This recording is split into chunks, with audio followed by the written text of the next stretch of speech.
संत ज्ञानेश्वर माऊलींची पालखी सासवडवरून जेजुरीकडे जाताना त्या एका दिंडीला जो आहे तो अपघात झाला आणि अपघातात जवळपास 3 महिलांचा दुर्दैवी असा अंत झाला.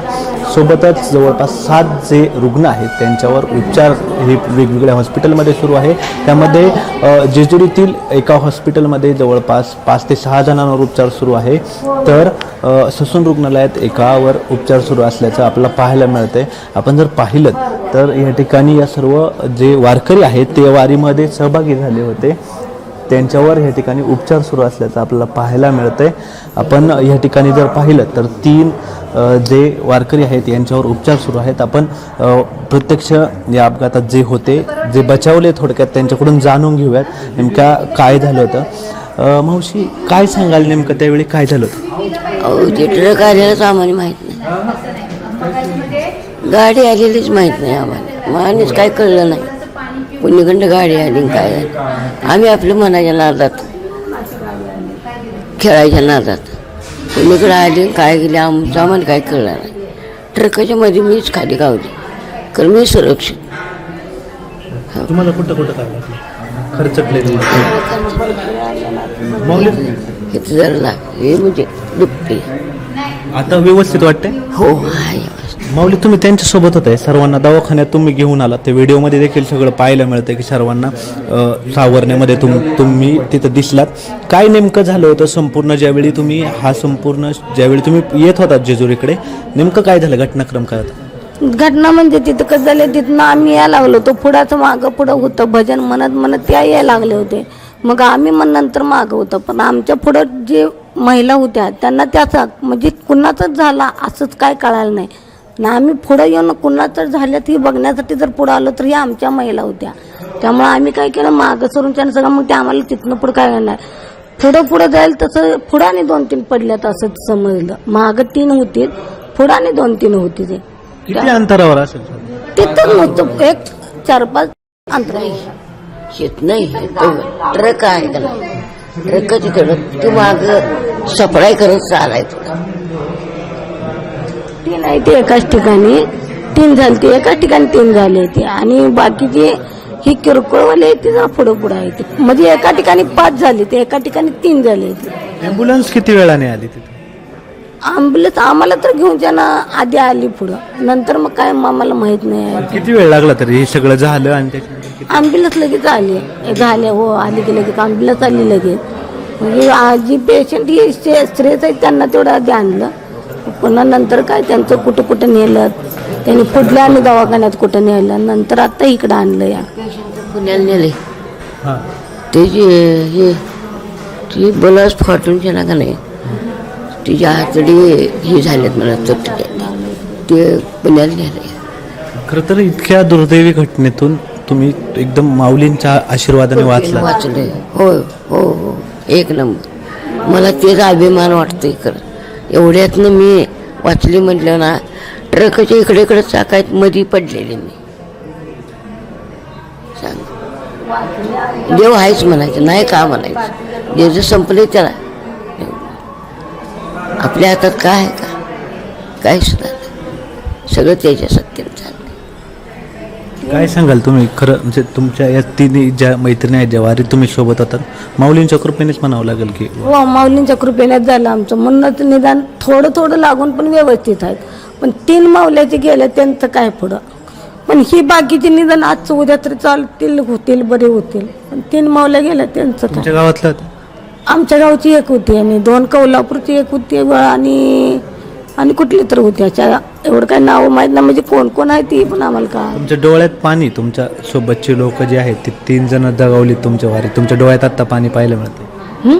डोळ्यात पाणी पाहायला मिळतंय तुमच्या जवळची माणसं गेली 3.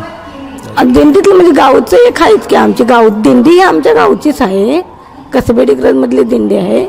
पण ती समक्ष झाल्यामुळं एक माऊली आमच्या गावचीच आहे, 2 आहेत. पण दिंडीत असल्यामुळं आम्ही सगळ्या एक बहिणी अशा माऊल्यात म्हणून आम्ही सगळ्या चालतो. सगळ्या गुरु बहिणीच की, वारीला म्हटल्यानं गुरु बहिणीच.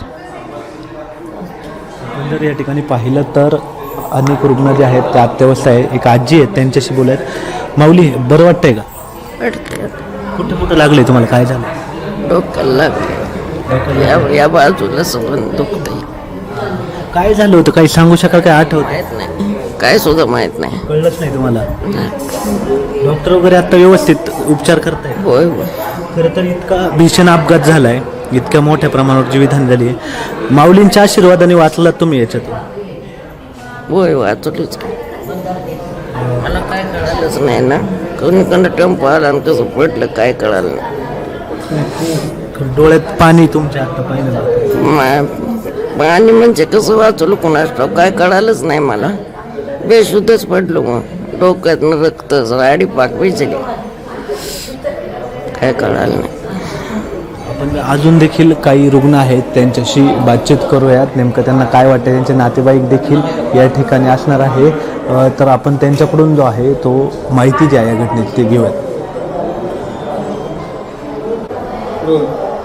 या दिंडीमध्ये जो अपघात झाला त्यामध्ये जे नागरिक जखमी झाले, त्यांचे जे नातेवाईक आहेत ते आता गावाकडून या ठिकाणी जेजुरीतील ह्या रुग्णालयात दाखल व्हायला सुरुवात झालेली आहे.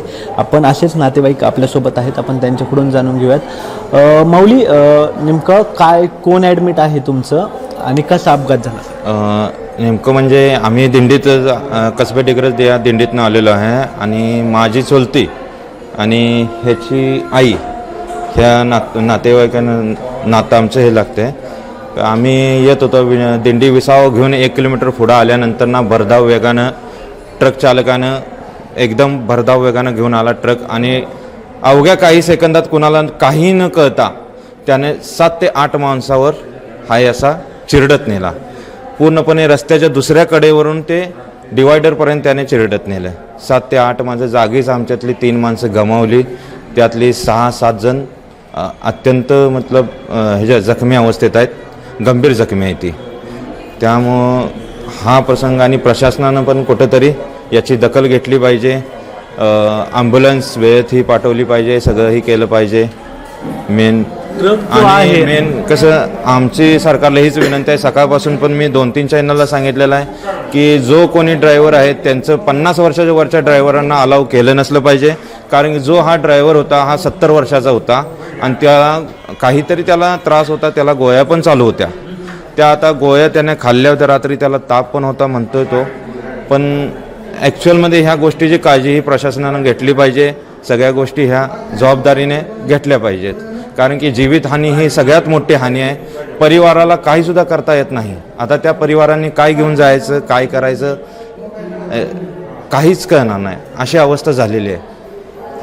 खरं तर तुमच्या वारीतले जे आहेत 3 जणांचा यामध्ये मृत्यू झाला आहे, तर ते कोण होते, तुमचे कोण होते की गावातले होते? आमच्या गावातले एक होते. कसं दिंडी कसबे डिग्रजची असली तरी आसपासच्या गावची लोक त्या दिंडीतनं येत होते. टोटल आम्ही 120 ते 125 माणसांचा तो दिंडीचा आमच्या माऊलींचा तो ग्रुप होता, दिंडी होती. त्यात वेगवेगळे गावचे जसे कसबे डिग्रज, कवटेप्राण, तुंग, कौलापूर, मालगाव असे होते. त्यातले आमचे कौलापूरचे एक होते नंदा पवार म्हणून, त्या जागीच हे झालं. त्यानंतर आणखी एक मालगावचे होते आणि एक कसबे डिग्रजच्या होत्या माऊली, त्या जागीच हे झालं. चालक जो आहे तो अतिवेगाने येत होता की त्याला गाडी आवरली नाही?